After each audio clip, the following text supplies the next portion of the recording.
है क्या? तो भैया जब भी किसी तीर्थ में जाओ तो तीर्थ का पहला दर्शन है कम से कम 3 रात्रि और मैक्सिमम 7 रात्रि आपको उस तीर्थ में जहां आप गए हो वहां रुकना चाहिए। तो आप तो 7 रात्रि वाले हो, पूरा पैकेज है आपके पास। तो बोलो राधे राधे। पहला दर्शन तो तीर्थ का पहला लक्षण ये है, मिनिमम कम से कम 3 रात्रि। जिस तीर्थ में आप जा रहे हो वहां के जो देवता हैं उनके बारे में, उनके प्राकट्य के बारे में, उनके दर्शन के बारे में, उनके उद्गम के बारे में आपको जानकारी होनी चाहिए। अभी आपने बिहारी जी के दर्शन करे, अब हम आपको बताएं बिहारी जी कैसे आए, क्या आए, फिर आप दर्शन करोगे, दर्शन का पर्याय बदल जाएगा, आपकी दृष्टि बदल जाएगी, तो परिणाम भी बदल जाएगा। दूसरा दर्शन, जिस भी तीर्थ में जा रहे हो उस देवता के बारे में पूरा जानो, प्राकट्य से लेकर लीलाओं तक को आपकी जानकारी होनी चाहिए। अगर नहीं है तो आपको दर्शन समझ में ठीक है, सब कर रहे हैं, हमने कर लिया, इससे ज्यादा आप एक भीड़ का हिस्सा होंगे, इससे ज्यादा आप कुछ नहीं होंगे। इसलिए जो समझदार लोग होते हैं वो जब तीर्थ करते हैं, मंदिरों में जाते हैं, तो किसी जानकार को, किसी पुजारी को, किसी पंडा को साथ ले जाते हैं। भले ही वो दक्षिणा जाए, लेकिन हमने इतना पैसा खर्च किया है, 200-500-1000 रुपए अगर हमने किसी को देकर वो जान लिया तो आपकी पूरी यात्रा सफल है। कई बार आदमी इसी को बचाने में पूरी यात्रा का बेड़ा गर्क कर देता है।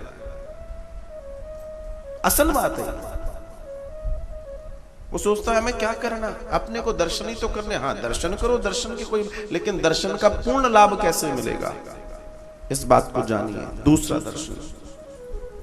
तीसरा दर्शन ये कि जिस भी तीर्थ में आप जा रहे हैं वहां निश्चित कोई नदी, कोई तालाब, कोई समुद्र, कोई कुछ ना कुछ जरूर होगा, वहां का आपको स्नान जरूर करना है, ध्यान रखिए।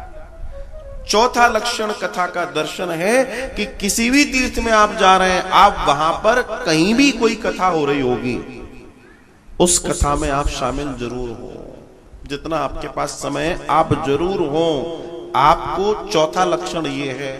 और 5 वाक्य, आप तीर्थ में जा रहे हैं बिना दान किए, बिना धर्म किए, अगर आप तीर्थ से लौट रहे हैं तो आपको तीर्थ से कुछ नहीं प्राप्त होने वाला।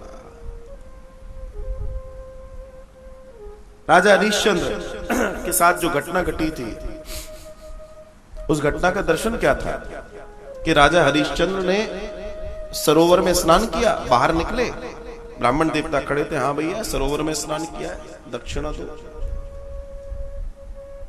यही तो हुआ था। तो उन्होंने दक्षिणा में पूरा राज्य मांग लिया था, क्योंकि वो सरोवर जिससे आप ऊर्जा प्राप्त कर रहे हैं वो भी किसी के धरोहर है, किसी का देन है। आप फ्री में इस दुनिया में कुछ भी नहीं है, ध्यान रखिएगा। लोग कहते हैं कि फ्री में कुछ भी नहीं है। आजकल सरकारें कहती हैं फ्री में बिजली लो, फ्री में पानी लो, फ्री में ये लो, फ्री में लो, फ्री में तुम भी फ्री हो जाओ। लो आपको दे दी फ्री में बिजली, फैक्ट्री, और जो आपका फ्री किया है वो फैक्ट्री का बढ़ा दिया। समझना पूरा खेल। पहले फैक्ट्री की बिजली 9 रुपए यूनिट थी, अब हो गई 18 रुपए यूनिट, क्योंकि आपकी बिजली भी उन्हीं से लेंगे। फैक्ट्री से जो चीज बन के आपको 5 रुपए की मिल रही थी, अब मिलेगी 7 रुपए की। आपको समझ में ही नहीं आया, इसको बोलते हैं गुगली।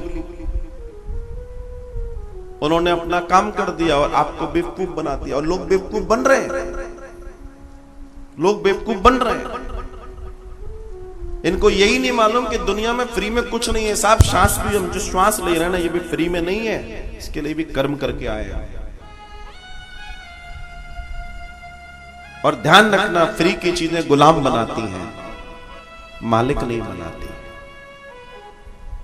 वो सिर्फ गुलामी देंगी, क्योंकि जो फ्री में देगा वो डुगडुगी बजा के तुम्हें नचाएगा और तुम नाचोगे, और तुम एक दिन नचैया ही बन के रह जाओगे, किसी के हाथों की कठपुतली बन के रह जाओगे। इससे ज्यादा जीवन में कुछ भी नहीं हो सकता। वो बगल में एक देश है, फ्री के चक्कर में जय जय हो गई उसकी, श्रीलंका।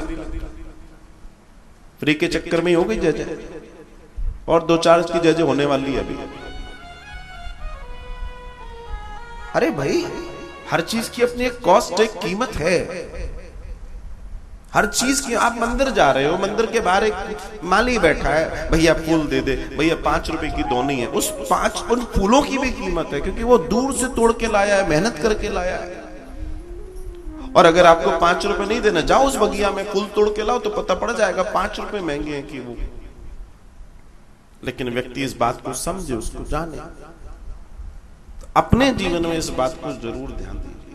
तो जो तीर्थ है, तीर्थ के ये 5 लक्षण हैं, इसी को तीर्थ बोलते हैं, इसी को तीर्थ कहा गया है।